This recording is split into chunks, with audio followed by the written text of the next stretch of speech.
देखिए, माफ कीजिएगा अंजना जी, मैं आपके चैनल पे नहीं बैठ सकता हूँ। मुझे माफ कीजिएगा, आपका चैनल बैठने लायक नहीं है।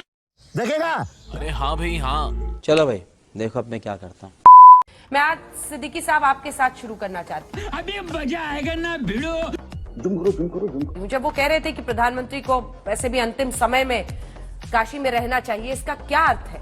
सोच समझ कर बोला, क्या इसका मतलब समझ रहे हैं? जो बोला है उन्होंने, अब उसको अलग अलग रंग आप देने की कोशिश करते रहिए, लेकिन जो बोला है और जिस तरह से अट्टहास उड़ाते हुए बोला है वो सबको समझ में आ रहा है। मालूम है तेरे बाप को मत सिखा, चल। देखिए, सबसे पहले अंजना जी, मुझे एक चीज की बहुत आपत्ति है, वो मैं आपसे रिक्वेस्ट करना चाहता हूँ आपके चैनल के माध्यम से कि सबको चुनाव का वक्त है, सबको बराबर से देखिए। आपका काम है एक अपने जनता की आवाज। हो गया, अब आपका प्रवचन हो गया हो तो सवाल का जवाब दीजिए। हिपोक्रेसी की भी सीमा होती है। प्रवचन, मुझे इस चीज की आपत्ति है कि जो आपने मेरे आज सवाल टाइटल का रखा जवाब है, दीजिए सर। हाँ। जो टाइटल आपने आज रखा है, ये टाइटल आपको नहीं रखना चाहिए। इस पे मुझे आपत्ति है। ठीक है सर, अगली बार आपसे पूछ के रखेंगे।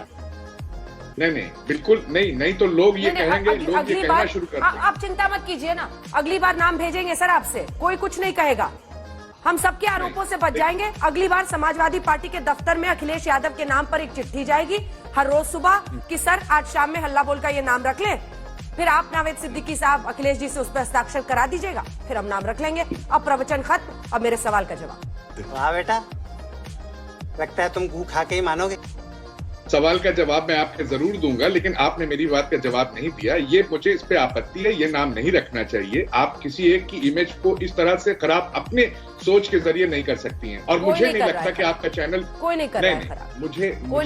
मुझे घोर आपत्ति। सर, आप अपनी घोर आपत्ति को व्यक्त कर चुके हैं, अब आप बहस पर आएंगे। आप हमारे दर्शकों का वक्त बर्बाद कर रहे हैं। मुद्दे पर आइए सर। सवाल ये है कि इस तरह की भाषा का चुनावों के वक्त इस्तेमाल करने की जरूरत थी या नहीं थी? मिस्टर सिद्दीकी। देखिए, माफ कीजिएगा अंजना जी, मैं आपके चैनल पे नहीं बैठ सकता हूँ। मुझे माफ कीजिएगा, आपका चैनल बैठने लायक नहीं। खत्म,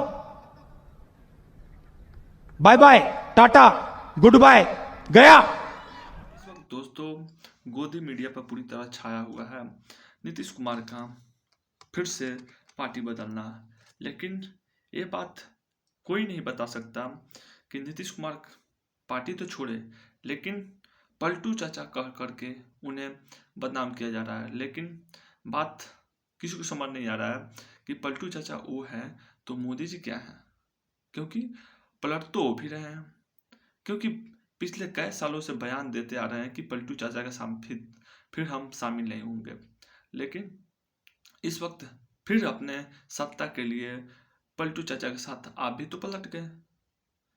भाई, दूसरे किसी के साथ उंगली उठा सकते हैं, लेकिन अपने साथ उठता है ना उंगली तो बहुत दर्द होता है। लेकिन गोदी मीडिया ये आपको नहीं दिखाएगा। गोदी मीडिया ऊपर भाजपा को ऊपर करने में लगी रही लगती है, और गोदी मीडिया का काम पहले तो राम नाम था, अब मतलब इस वक्त सिर्फ मतलब अब नीतीश कुमार को बचाने में लगा हुआ है गोदी मीडिया, और गोदी मीडिया का काम बस अब यहीं रह गया है।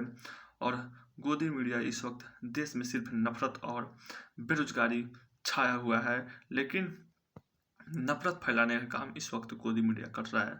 लेकिन इस बात अभी कोई को समझ नहीं आएगा। जब देश में बेरोजगारी और महंगाई चरम स्थान पे है तो गोदी मीडिया का काम हो गया है राम नाम करना और अपने भाजपा को बचाना। और देश में सबसे ज़्यादा नौटंकी फैला रहा है इस वक्त कोई तो वो है आपका टीवी न्यूज़। और टीवी न्यूज़ इस वक्त देश में सिर्फ बेरोजगारी और महंगाई छाया हुआ है, लेकिन वो कभी नहीं दिखाएगा आपको, क्योंकि उस दिखाने से आपका भला हो, उसका भला नहीं हो सकता है। आपका भला हो सकता है, लेकिन उसका भला नहीं हो सकता है। उसका भला तभी होगा जब वह गोदी मीडिया अपने भाजपा को ऊपर करेगी और उसे ऊपर दिखाएगी। आप लोग क्या लगता है? आप लोग जरूर बताइएगा।